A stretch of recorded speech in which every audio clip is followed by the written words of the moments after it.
and some may also be looking to grow. So we'll try to see if we can address it all together in the topic that we are covering today. And as Anjali said, it'll be great to have your conversations, comments, questions. Let's chat as you go along, because we think the power of workshops like this is not just what's happening from this end, but what's happening between yourselves as a peer. So once again, thank you on behalf of Wadhwani Foundation and the Venture Fast Track team. Welcome. I am going to put my slides up and let me know if it's all visible. Yes, Anjali? Good. Okay, so we've been doing this series of these workshops, as I mentioned, different topics at different points. Last time I interacted with some of you, I know we were discussing business modeling. We did discuss some elements of customer conversations, but today we're going to get into the heart of really every business. So it really doesn't matter whether you're a B2C, B2B, SaaS, deep tech, social enterprise, whether you're in the early stages of development.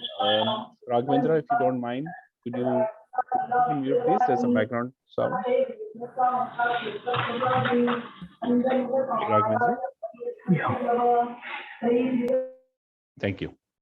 So it actually doesn't matter what stage of maturity, what industry, what domain you're at.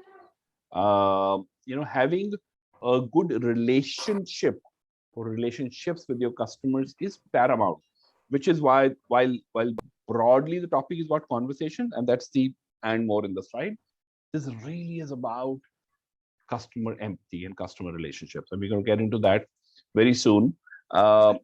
And I know there are some global participants, so pardon me. I'm going to start with an India example.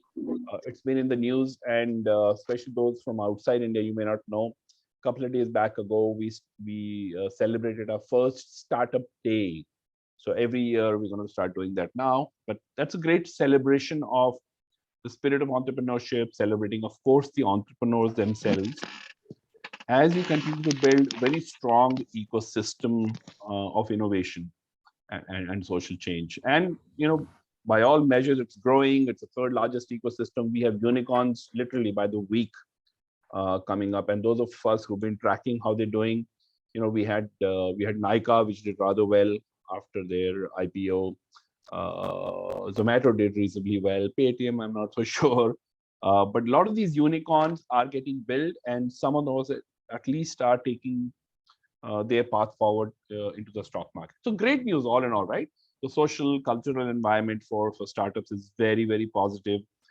We have organizations like the Wadhwani Foundation, like the Atal Innovation Centers, and host of other incubators, accelerators, lending a helping hand. All that is great news, but the sad reality, and this is not just an India story, folks, this is globally. The sad reality is that the vast majority of startups don't quite go that far. At different points in the journey, maybe pre-launch, a little after launch, they tend to fold. And the number is high. Depending on who you talk to, it could be 80, it could be 90, some say 70, but it's high enough, so it's startling enough. So why such a high rate of startup mortality? What do you think, folks? Why do such a large number of startups fail? Any ideas? Your thoughts? Anyone? Just unmute and speak, please. Can I say something? This is Srinivas from Poultry.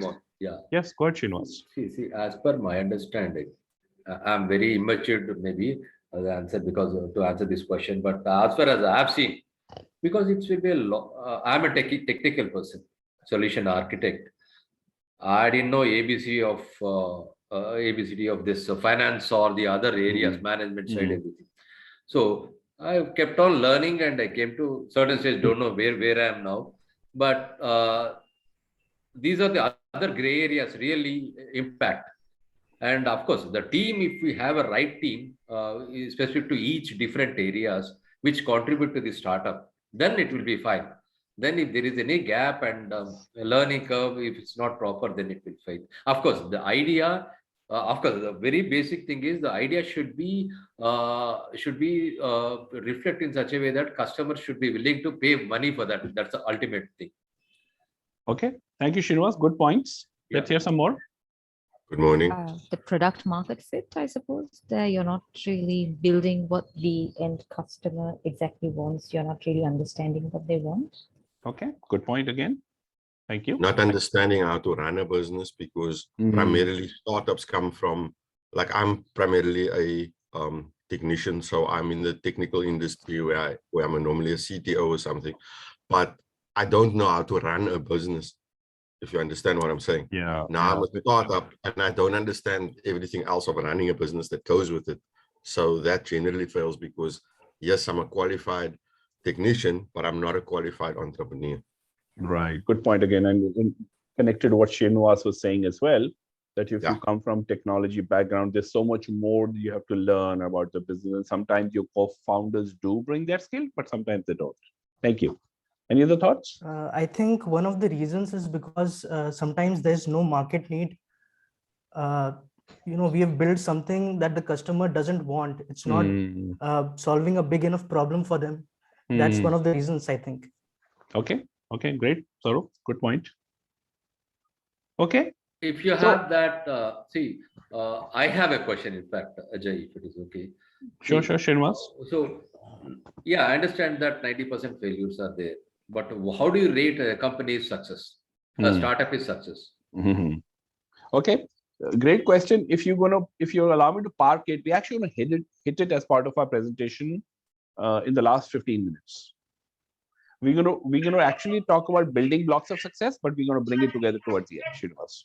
Okay, let me go back to the question on hand, which is why to start a fail. And I loved all your answers, folks. And some of these I know are coming from personal experiences. Some you may see some surveys coming about. So actually, if you look at the trend of startups, so we've been working with startups now for over 10 years.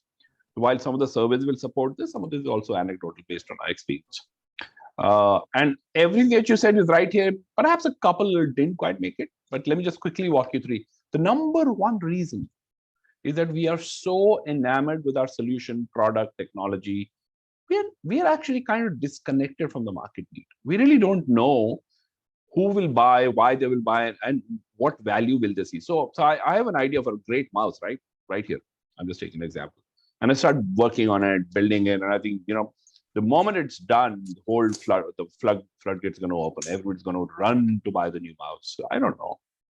Do people need a new mouse? If they do, what kind do they need? Am I just tinkering with it, or am I really transforming the way mice are used in computers, especially in a work from home mode? I don't know. So is my solution really important to the customers? Is it as the jargon goes, is it a vitamin or is it a painkiller? Is it a Dolo or is it a Beakersul? What does that mean to you, by the way? Dolo versus Beakersul, vitamin versus paracetamol. What is the difference? Anyone? I think one is pain reliever. The other one is building strength to my capability or competency, probably. Correct. And both are important, right? Yes. You need one to solve the problem today. Go ahead. Go ahead. I think. Yeah, go ahead. I think one is a good to have product and one is a must have product. Yeah, actually, so you're right. Both are important in some sense, especially if you do need some vitamins to take care of some deficiency.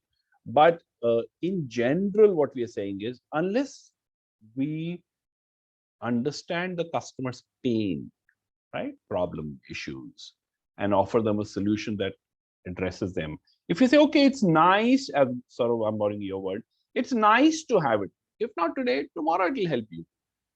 Customers don't really want that. Most of us are so busy. You look at your WhatsApps and email inboxes and social media networks. We are bombarded with possible solutions.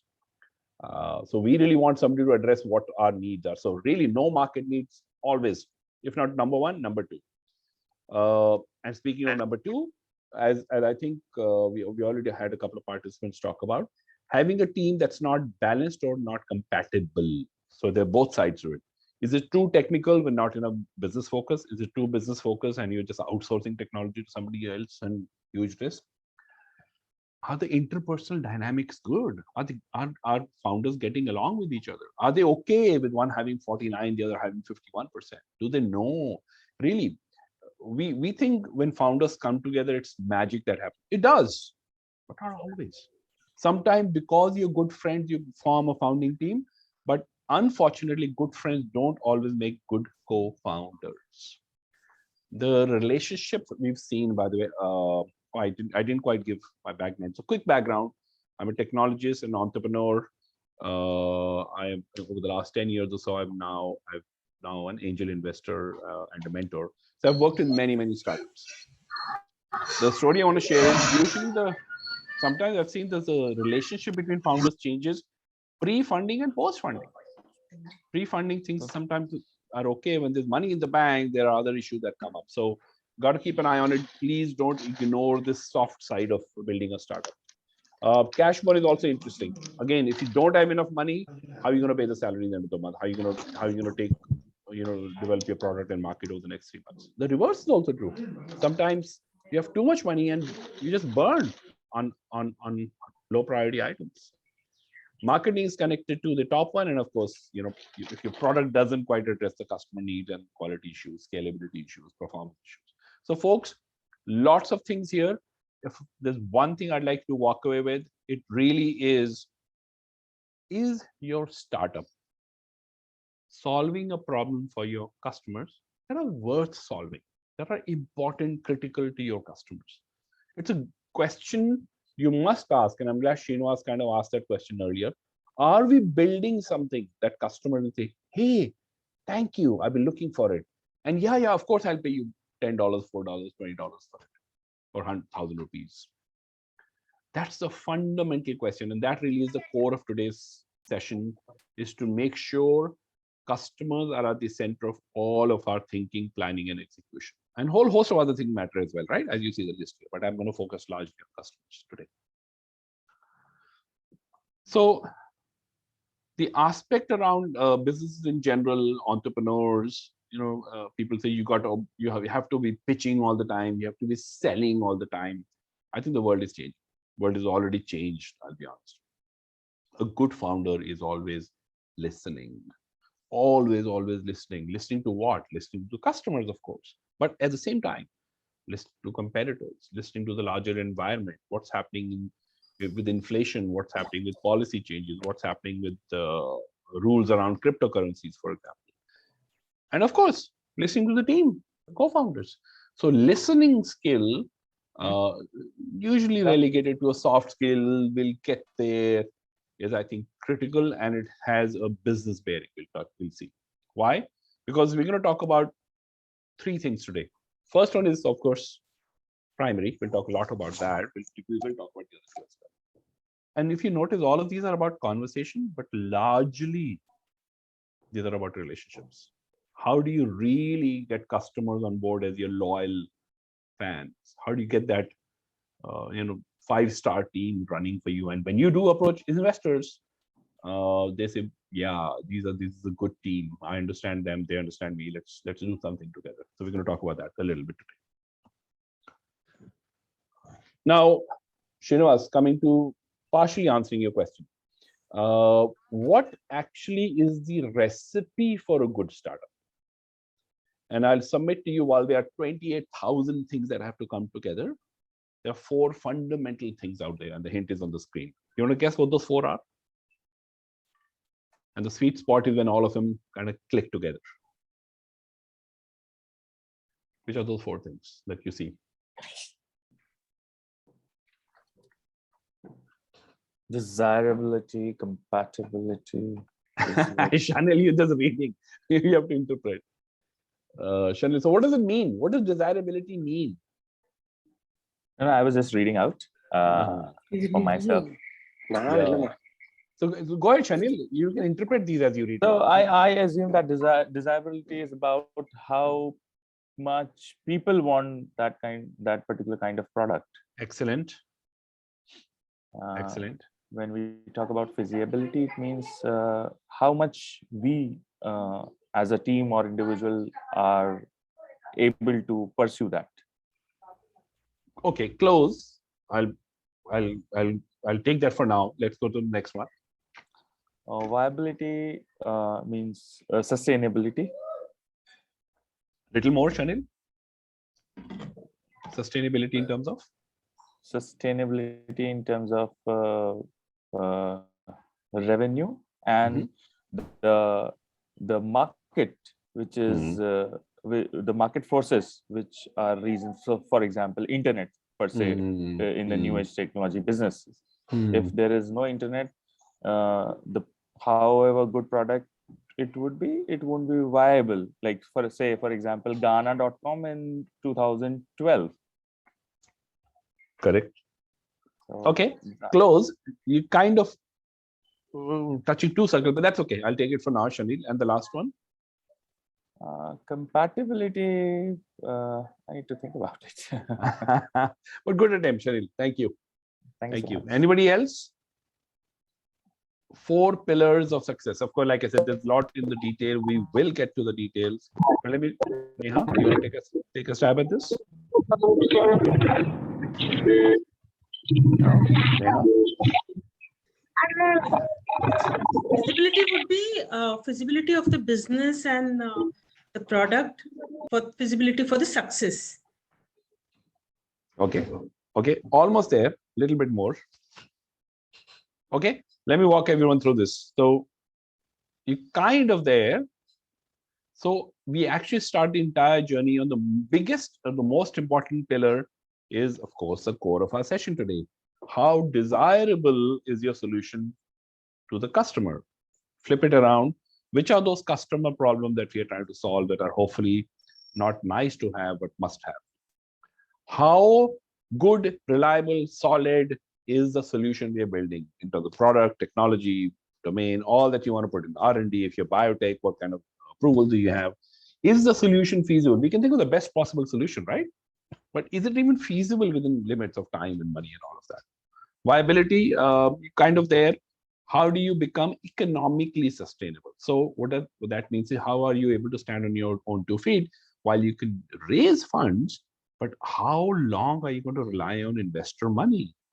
Where is your own revenue and profits taking the organization? And last but not the least, compatibility within the team and with partners, of course.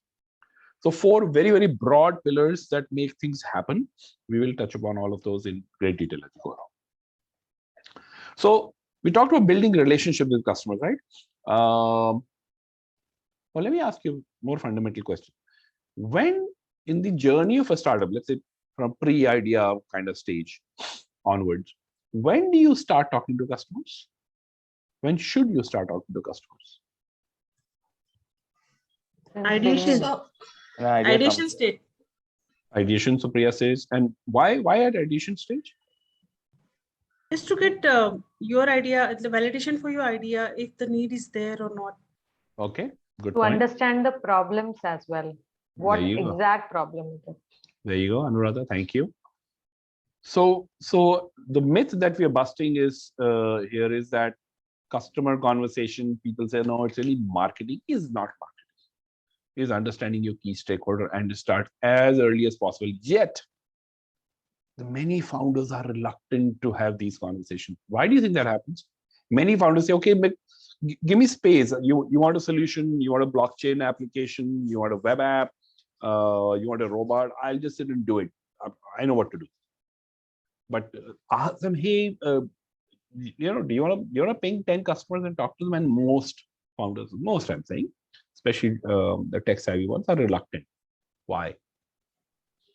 So there can be multiple reasons for the same. One of them could be that people are scared of their idea being copied.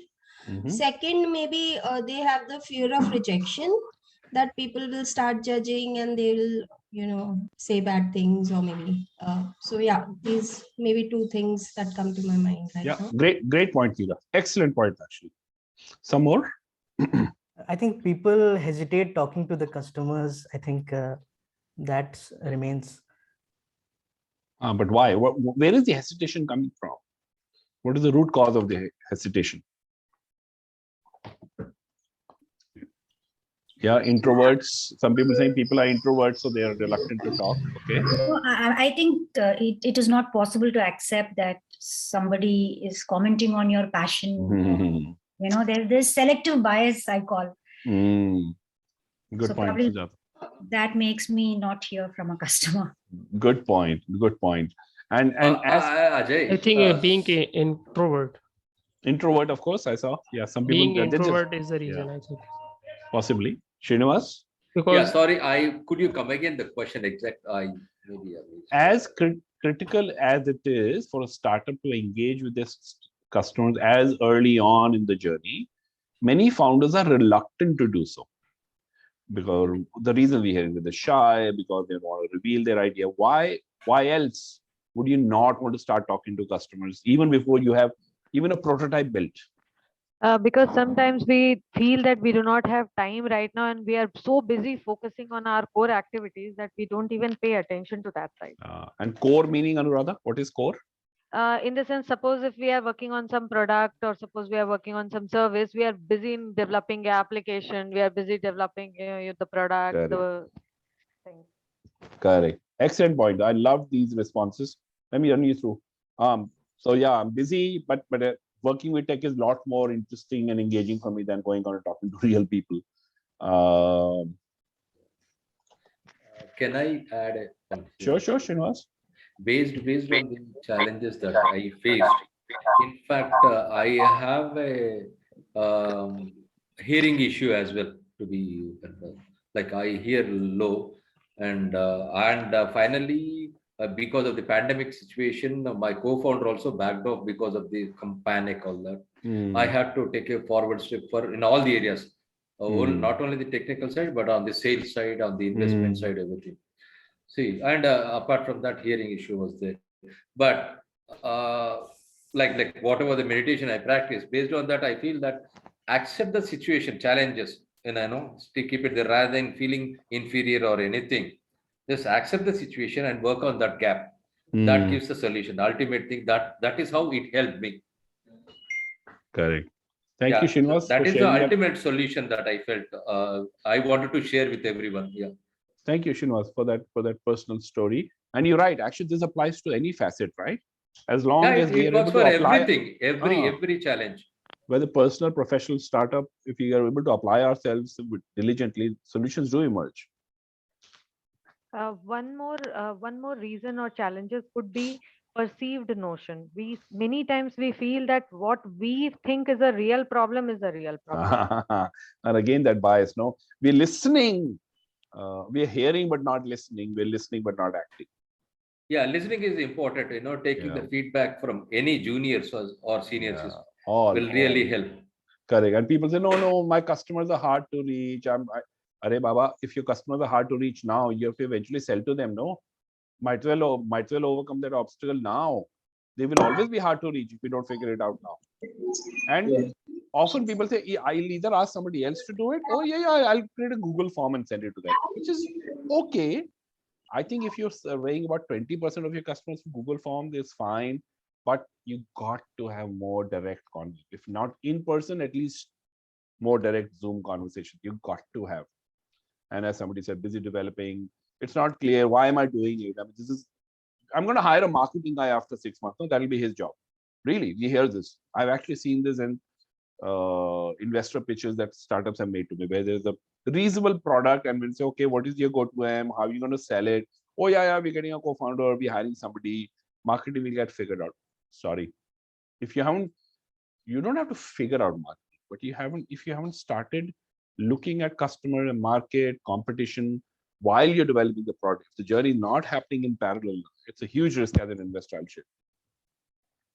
And of course, many startups say, I'm introvert, I've never done this, I really don't know how to do this. And that's what we're going to get to. So how do you really get to understand your customers when you don't have a product? So you're talking to potential customers. And by the way, all of this also assumes that you kind of know who your customer is. We'll touch upon that. But for now, okay, let's have a little role play. Let's assume you are early stages of your startup. You have maybe a prototype, maybe a product, kind of product ready, and you're out for a cup of coffee, you know, COVID restrictions notwithstanding, and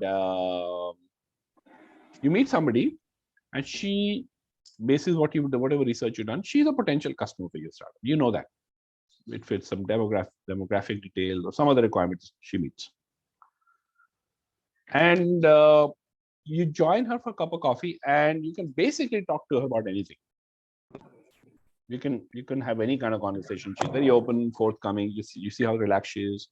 You guys are enjoying your cup of coffee. I want to hear from some of you, if you can ask her anything. She's not a customer yet. She's a potential customer. You're an early stage startup. What is that one question you're going to ask? Let's hear some. What is that one question you will definitely ask her?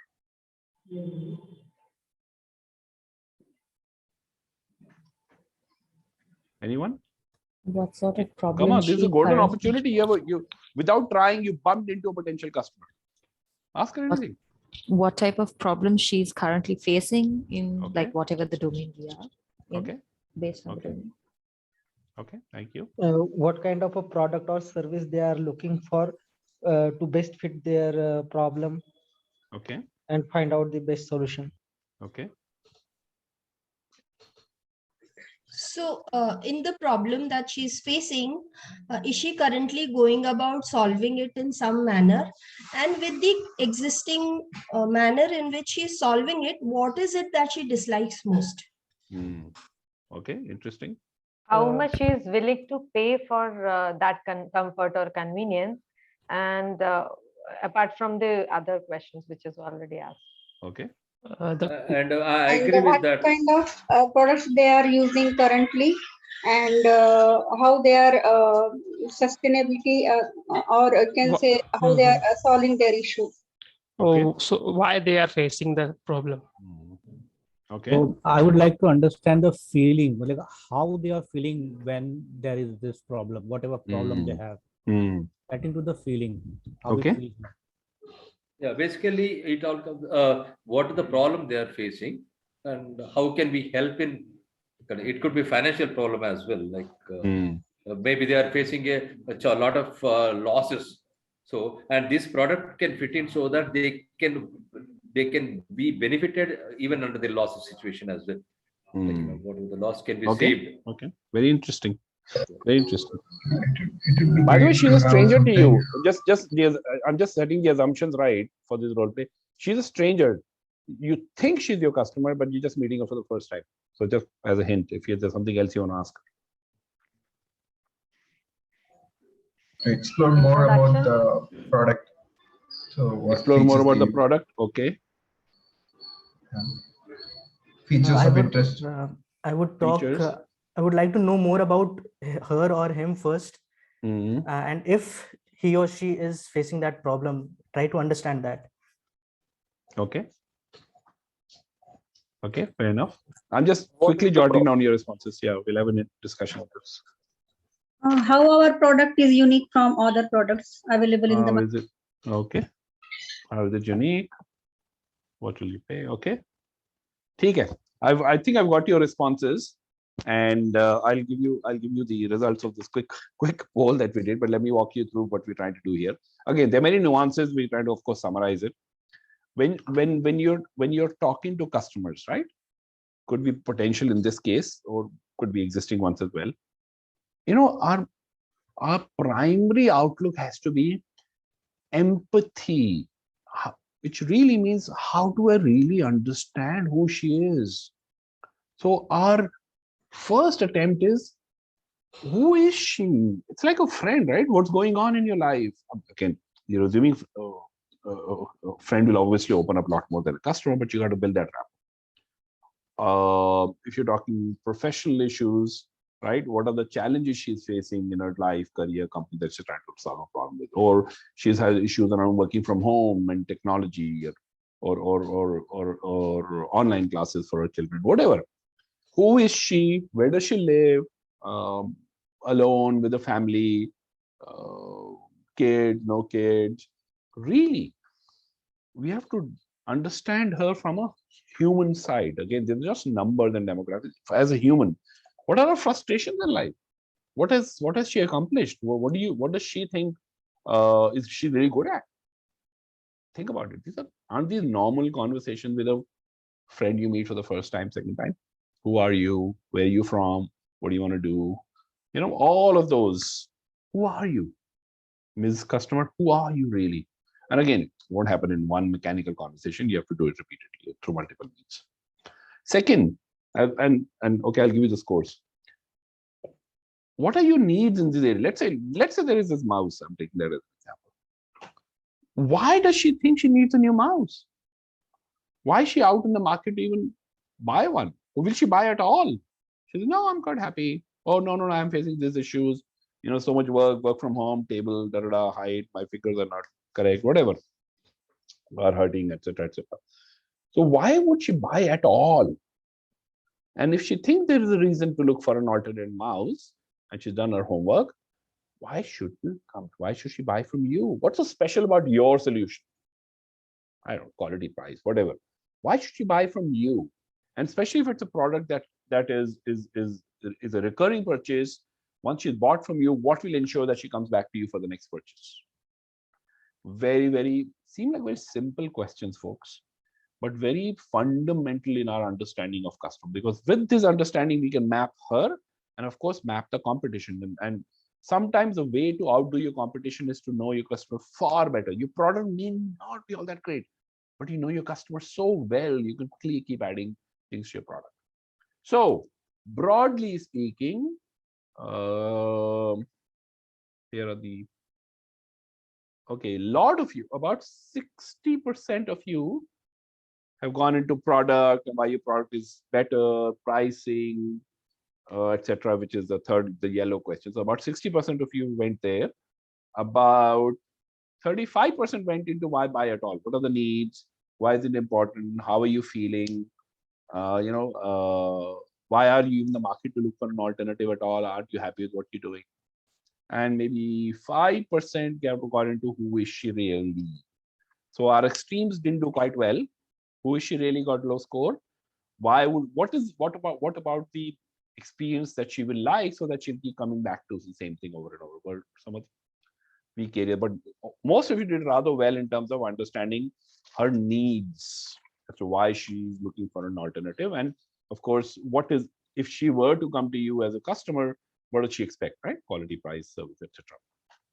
So this seemed like a straightforward means of doing it. But folks, I want you to keep this in mind, again, not because you're early stage startup.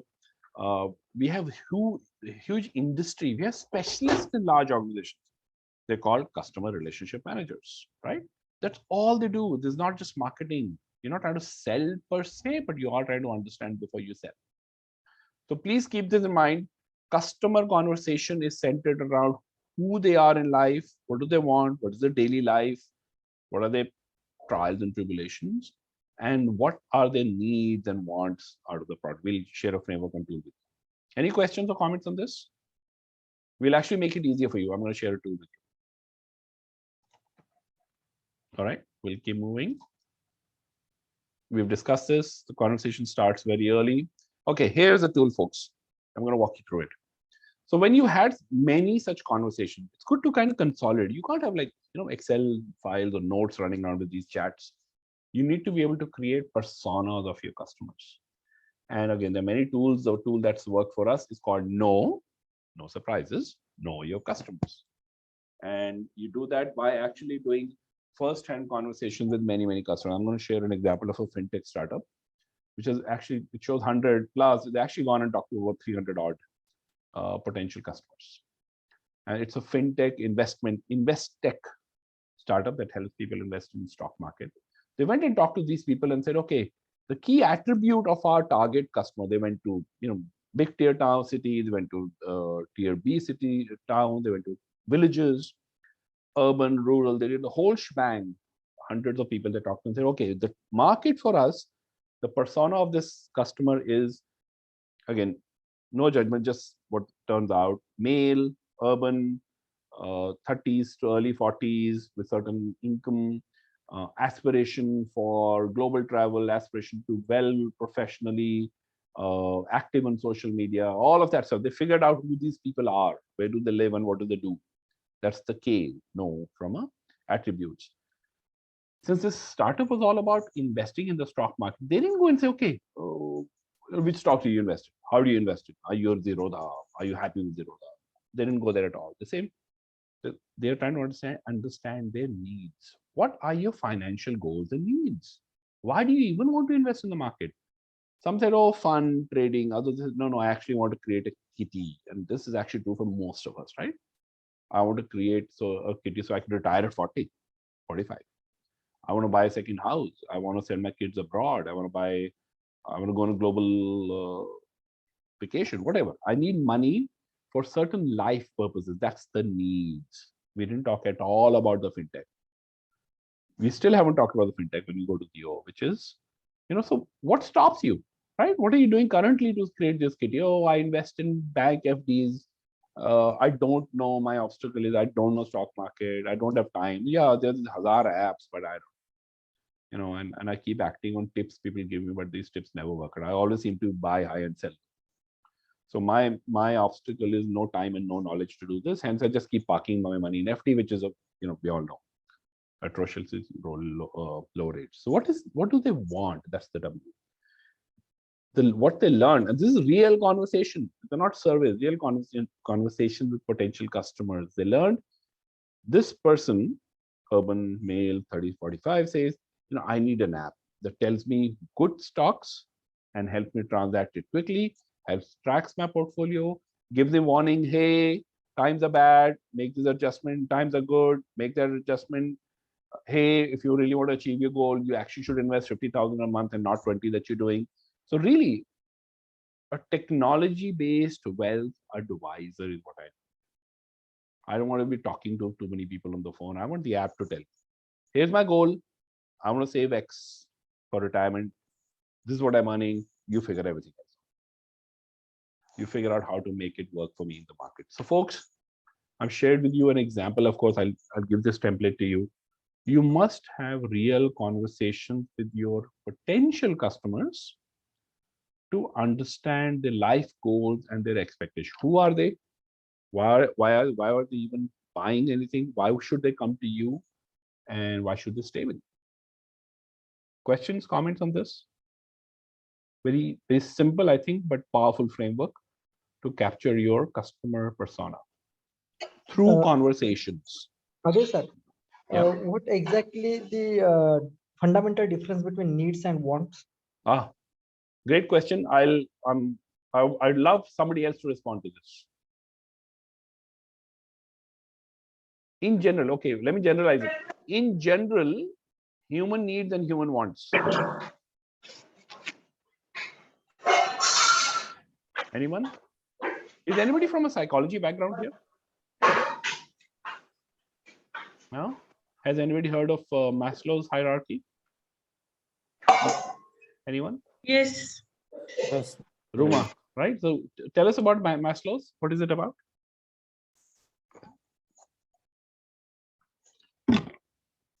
I Go think ahead, yes. Supriya said. Okay, said, Supriya, sorry, go ahead. That's a hierarchy that a person desires to achieve in life, in different stages of life. And the topmost is the self-actualization, which is, all desires fulfilled, and that's how. And it's called hierarchy of needs. I'm giving a hint. I'm trying to answer the question. So the fundamental difference between a need and a want. Anybody else? There's something in the chat. Pyramid. Need you're right. Yeah, go ahead. Need is the necessity, and the want is the desire, where we see perceived value in it. It can be created also. For example, if suppose like in a market, if no one wears shoes, there could be no need for the shoes, but want can be that, okay, this is this can be used to safeguard from this all problems. So that can be created as well. Want, desire, kind of. Okay, I think you're getting there. So needs actually are more human traits, and which is why I talked about Maslow's. And these are actually not just need for money. These are emotional needs as well, right?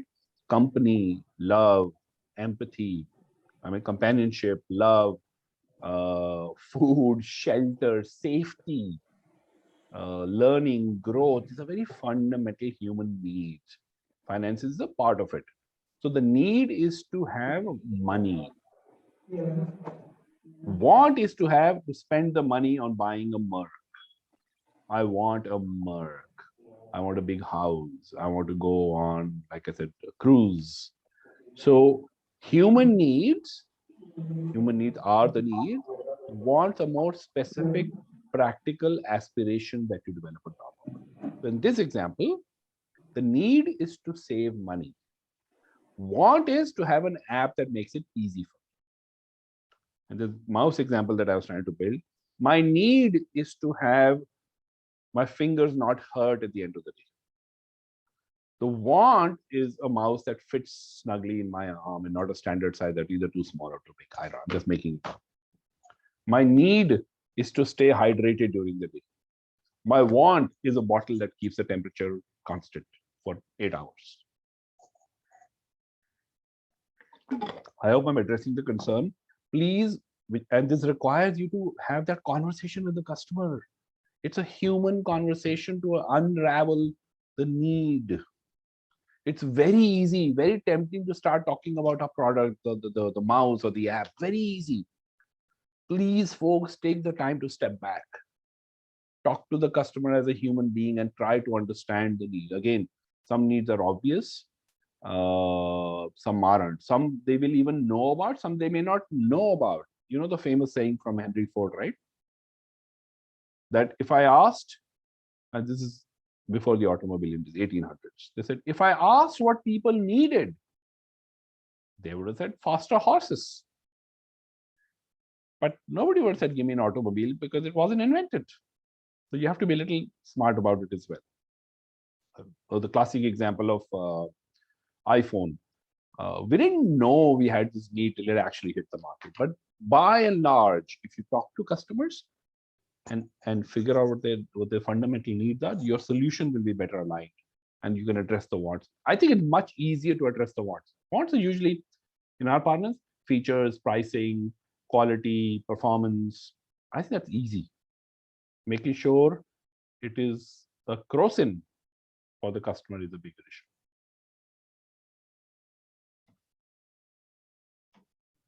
Okay, sir. Okay.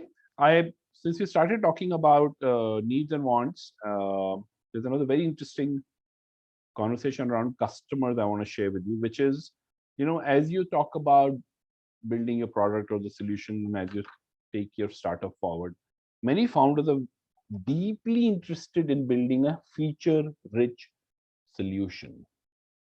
Think about it, right? I'm on PowerPoint today, and I do PowerPoint a lot, but my suspicion, I don't use more than 40% of the features. Excel, I don't know, maybe 20% features I use. Please keep in mind what really matters to the customer. Okay, by the way, what is the difference between stuff on the left of the screen and right of the screen? Anyone? What is the difference? So the stuff on the left of the screen talks about the product features, and on the right of the screen, it talks about the benefit to the end user. Thank you. And do you notice how, thank you, Neera, and you notice how the right side is a little more emotional, whereas left side a little more functional by design. And it's not a marketing thing, it's a human thing. Look at this one. Do you see the difference? We can talk so much about our ingredients in this shampoo and why it's sourced from Himalayan mountains, which is great. But if the moment you connect it to some intrinsic benefit, need to be appreciated, right? Need to look good. It has a different connection. So folks, talking to customers is actually about understanding these needs, start right, and then going into features. Don't do the left to right. It can be dangerous. Do the needs first. And it's not just about branding and marketing. This is understanding customer needs, understanding your customers and what makes them tick. And this is what the fundamental difference is. Again, what is the difference, left to right? Meera? What you said Yeah, the earlier? features of the product, which make more sense for the business owner. But what makes more sense for the customers is what are the benefits that they are going to get from the usage of that product. So correct. So what value do customers get? How do they feel empowered with your shampoo, mouse product, biotech solution, whatever you're making?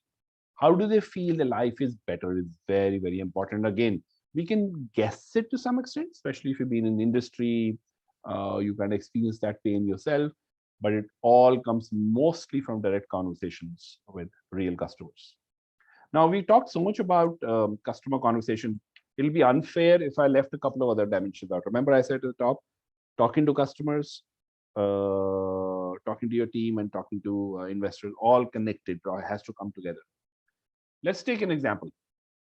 And part of this understanding, by the way, you can't really, because customer doesn't exist alone, right? I'm not standing in a corner waiting for life to happen to me. Life is happening. And part of the things that influencing me are your potential competitors who are telling me whether I do need a new mouse or I don't need a new mouse, or I need their mouse more than anybody else's mouse, all of that. So your understanding of customer is incomplete if you don't see it from the lens of others. So we'll take an example. Let's say you're new. Let's say you're entering India. You're a very successful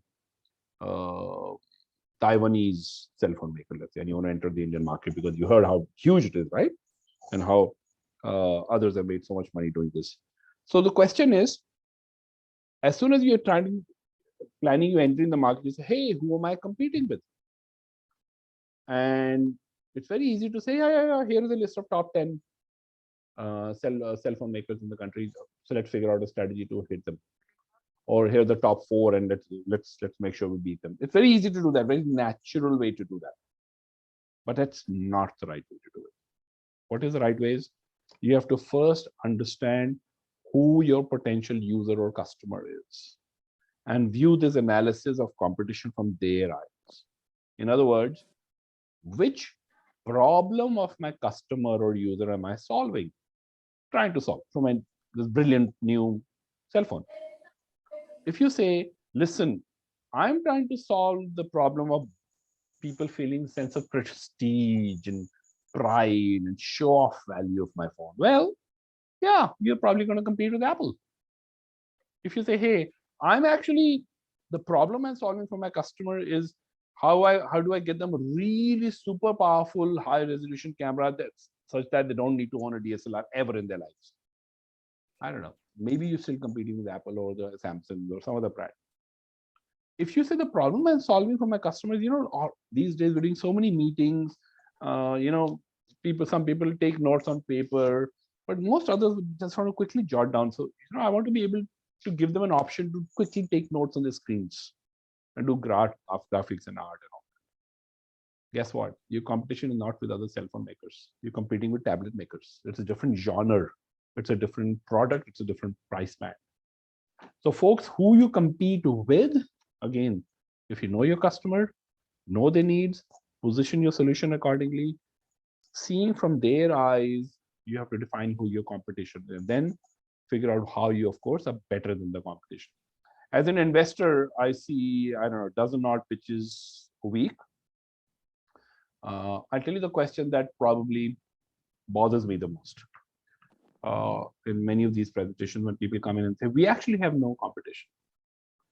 And hard to believe, right? This, no matter how new, even blockchain was new 6 years ago, there was competition. Even when autonomous vehicles were being discussed, I don't know, 4 or 5 years ago, there was people doing some initial stuff. There's always people doing it. I'll tell you the biggest competition everybody has. Everybody. Whether you're new startup, new company, or an existing large company. Your biggest competition is customer inertia. Customer says, I don't have to buy a new mouse. I don't need an EV. I'm okay with my car. I don't drive enough anyway. Why do I need an electric vehicle? So not taking any action to purchase is competition, which means you have to go to the customer and say, hey, your life will be better if you were to come with me, ABC.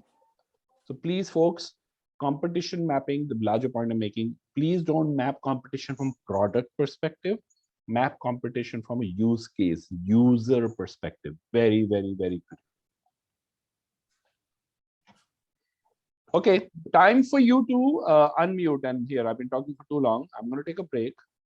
Folks, I mentioned earlier that we need to also be able to not just converse, at least convey our point clearly to our investors. Is somebody on the call already raised funds or in the market to raise funds? Anyone? Yes, we are looking for some. Channel, you are. Or we are also looking for funds, Mu Labs. Yeah. Okay, thank you. And if not now, maybe over the next 6 months, a year. Okay, so if you don't mind, I want all of us to do a little practice elevator pitch. You know what an elevator pitch is, right, everyone? Yes. What is a typical pitch? What is a typical pitch to the investors? Typical. How long is it?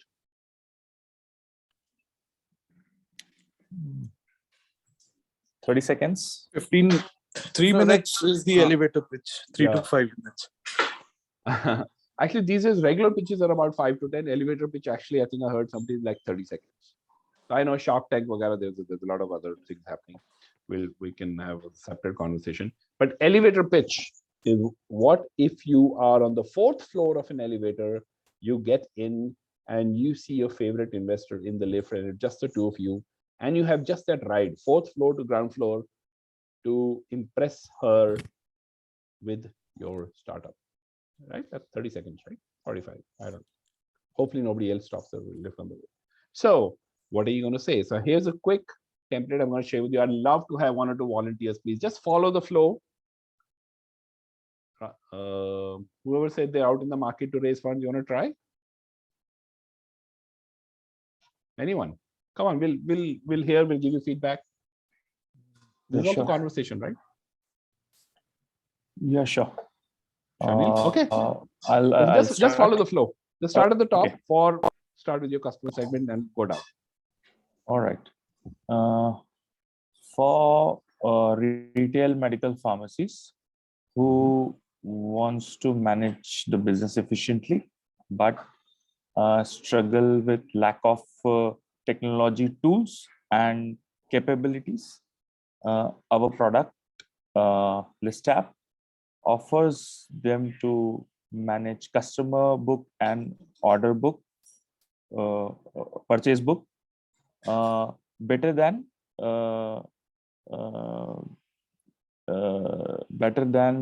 the physical books and pages they keep, making our customer feel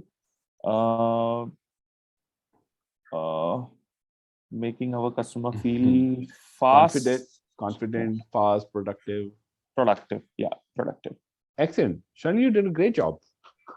Excellent. Thanks so much. The important thing is, right, you know your business well, Shanil. How do you communicate that to others? And I hope others on the call also will agree with me that it is very clear to understand which problem you're solving or what you're trying to do. Of course, Shanil, we need to get into the next level of detail on how you're doing it. But as an instance, it was great.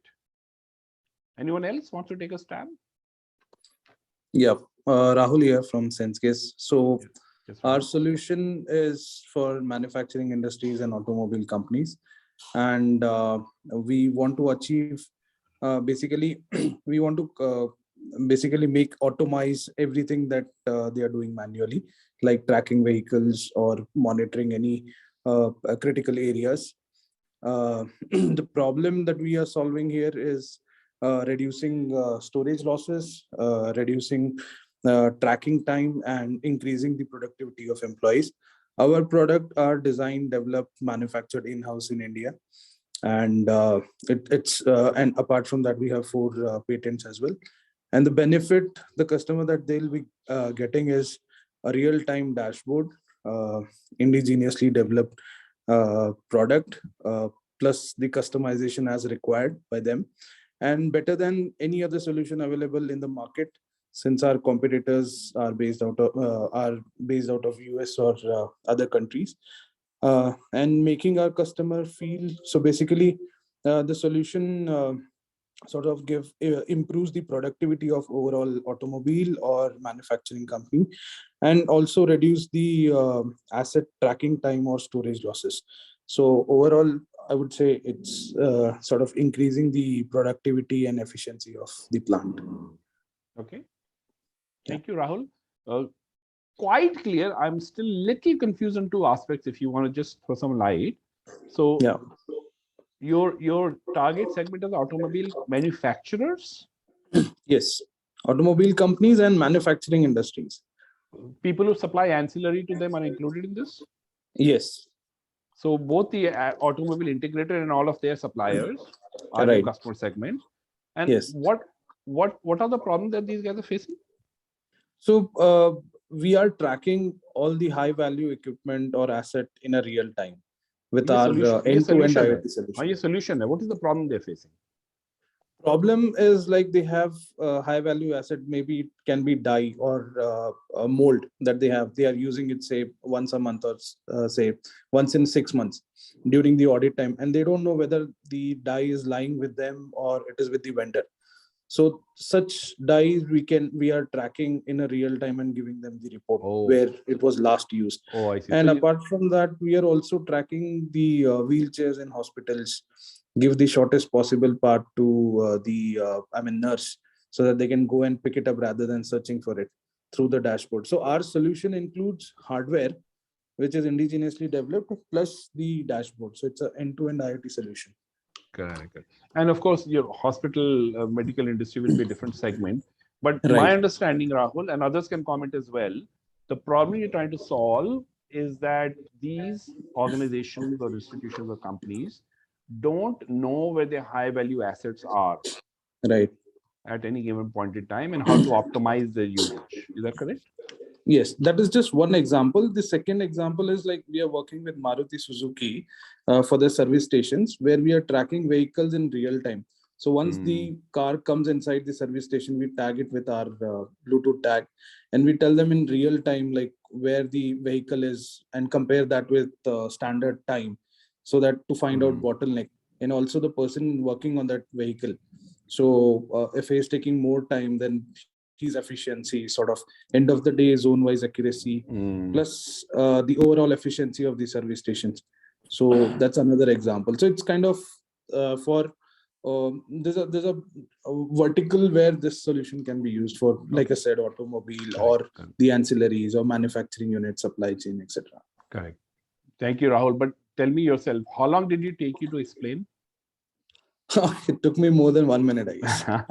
So I think it is good, but just practice a little bit more. Sharper, Sure.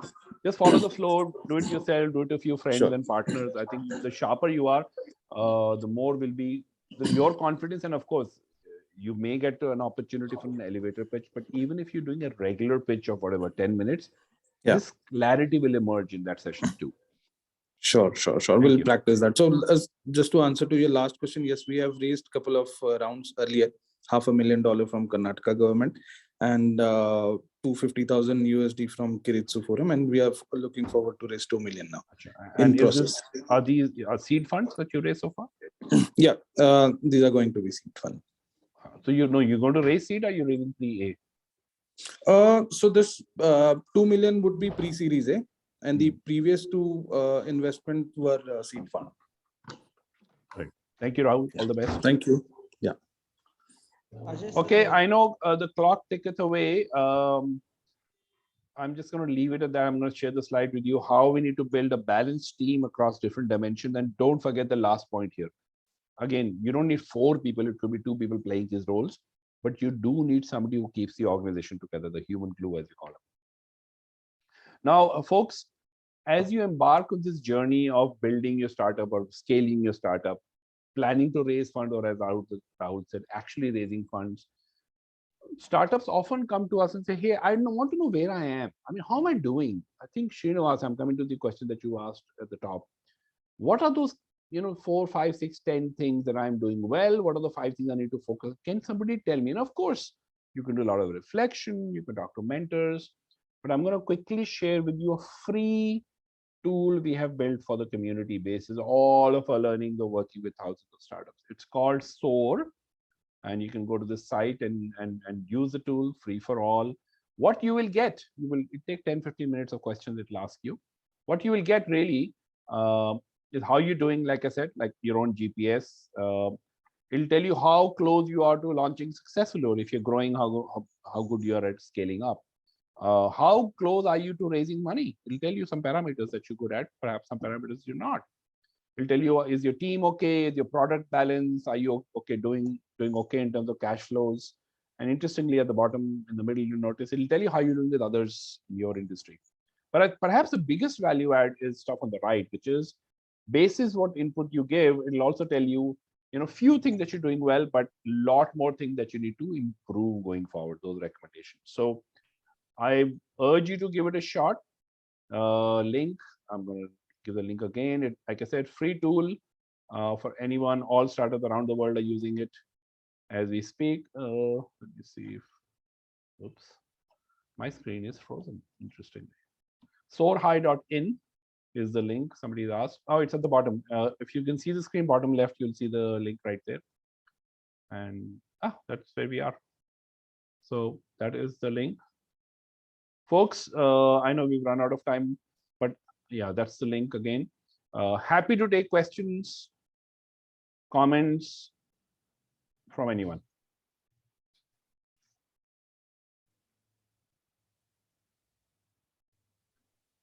Hi.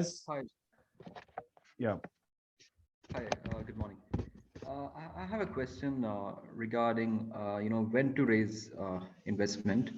As in, like, I'm currently building a solution. I run an IT service company, and we're building an IT product.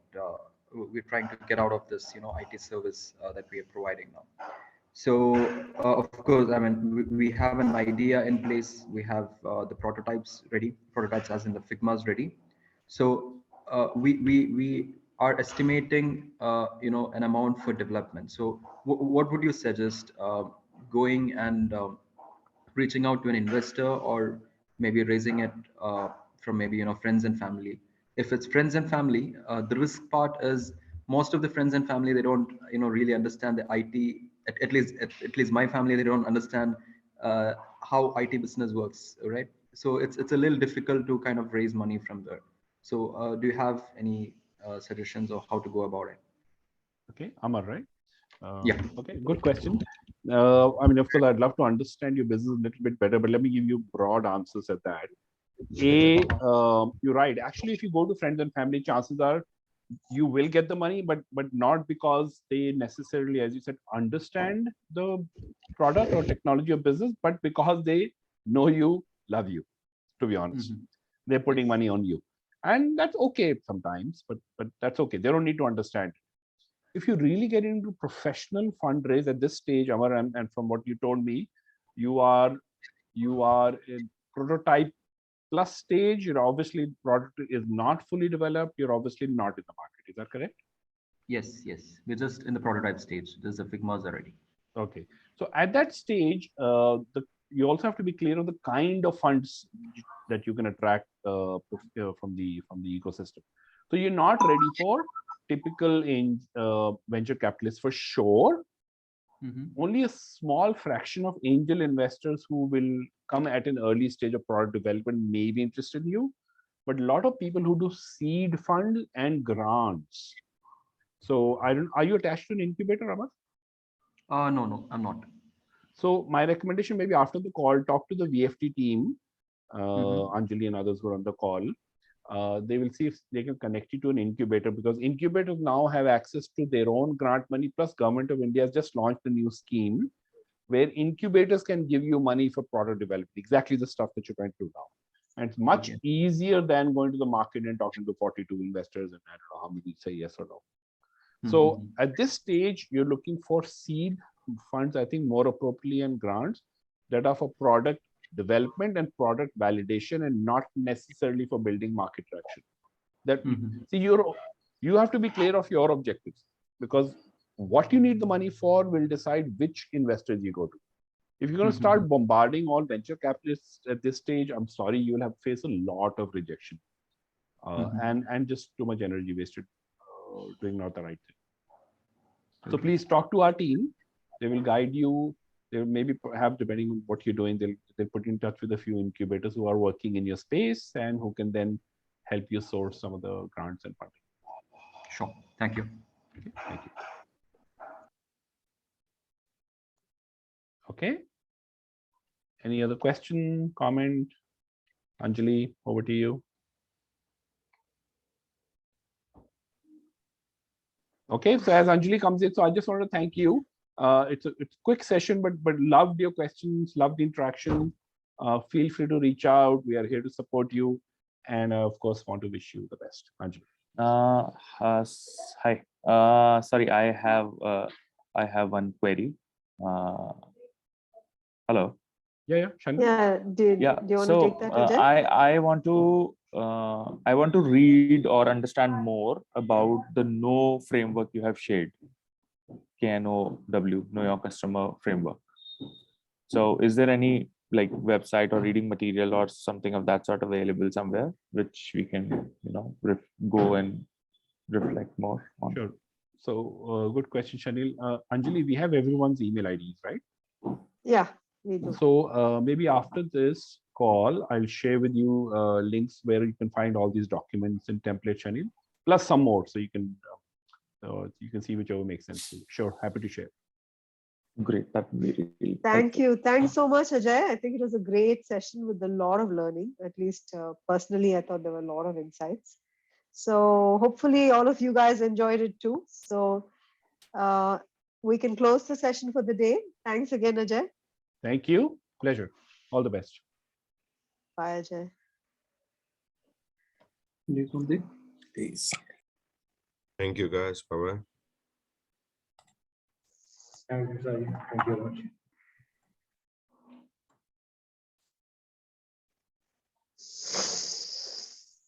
Thank you.